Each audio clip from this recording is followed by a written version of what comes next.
Hey there, and welcome back to another lesson in our journey through the National Electrical Code. In this episode, we're continuing our deep dive into NEC 110.26, which deals with spaces about electrical equipment.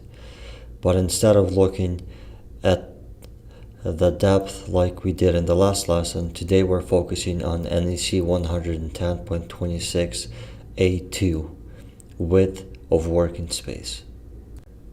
At first glance, this might sound like a small detail, but trust me, it plays a huge role in keeping you safe and making your work easier and code compliant. Let's break it down in plain English. Imagine you're working on an electrical panel. You've got your tools in hand. Maybe you're troubleshooting a breaker or tightening a terminal.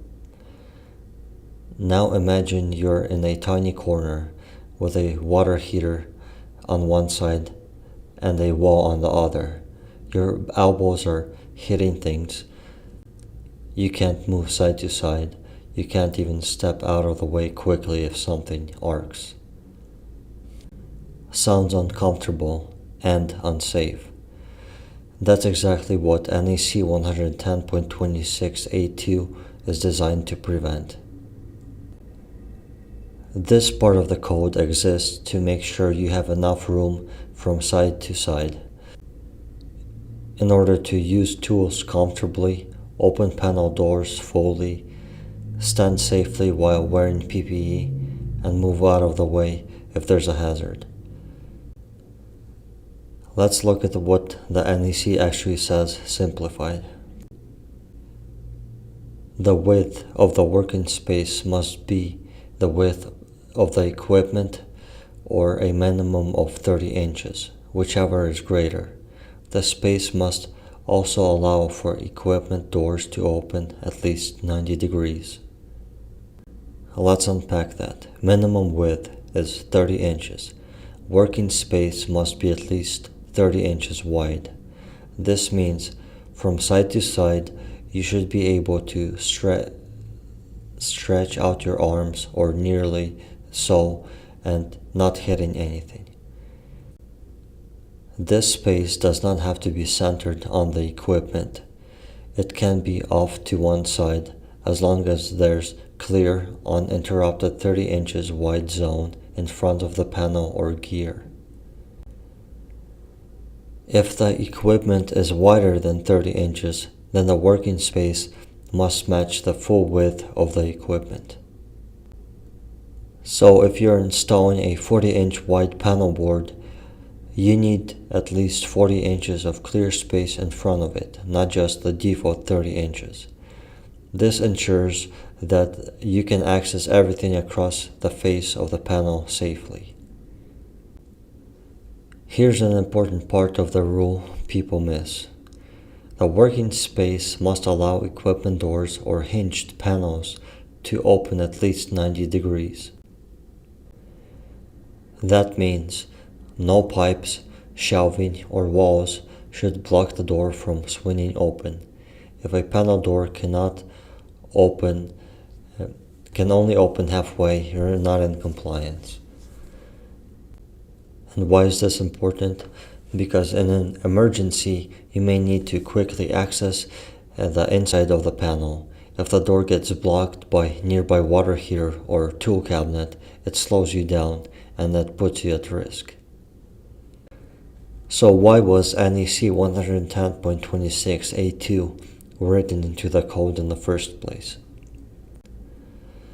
Because for many years, electrical gear was crammed into closets, basements, or corners where it simply wasn't enough room for safe work.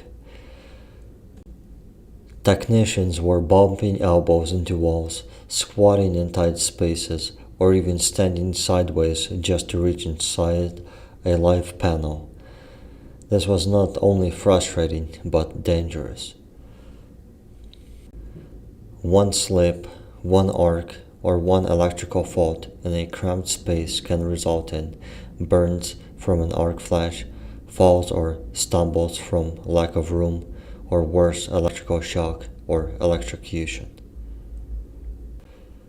NEC 110.26A2 is about giving you the physical space to safely and professionally do your job. No shortcuts, no squeezing in. Let's walk through an example. You're installing a panel board in a commercial office. The panel board is 32 inches wide. On one side is a filing cabinet, and on the other side is a structural column. So what is our required working space width?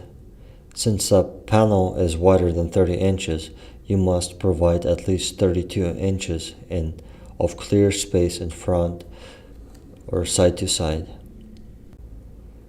That means you need to move or relocate the filing cabinet or move the panel board position so that 32 inches of space is uninterrupted.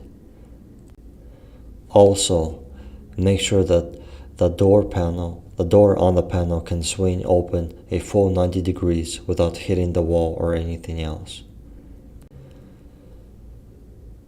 So here are a few extra things that every beginner should keep in mind when applying NEC 110.26A2. Always measure, don't guess. Use a tape measure to confirm the width of both equipment and the working space. Plan ahead. Don't install gear too close to walls, corners, or other equipment. Always allow for proper spacing. Check for obstacles. Be sure there are no shelves, pipes, or storage units cutting into the required space. Keep the space clear. Even after the job is finished, it's important that the working space remains uncluttered and accessible. Work with the big picture. This code isn't just about measurements. It's about the ability to work safely, quickly, and confidently. And that's the full breakdown of the NEC 110.26A2 width of working space. To recap, you need at least 30 inches of side-to-side space or more if the equipment is wider. The space doesn't need to be centered, but it must be clear. Equipment doors must be able to open at least 90 degrees. This rule was created to make sure electricians have room to work safely, no matter the job. So whether you're in the shop, on a sidewalk, or laying out gear on a blueprint, always remember, safety takes space, and the code is here to protect it. Thanks for tuning in.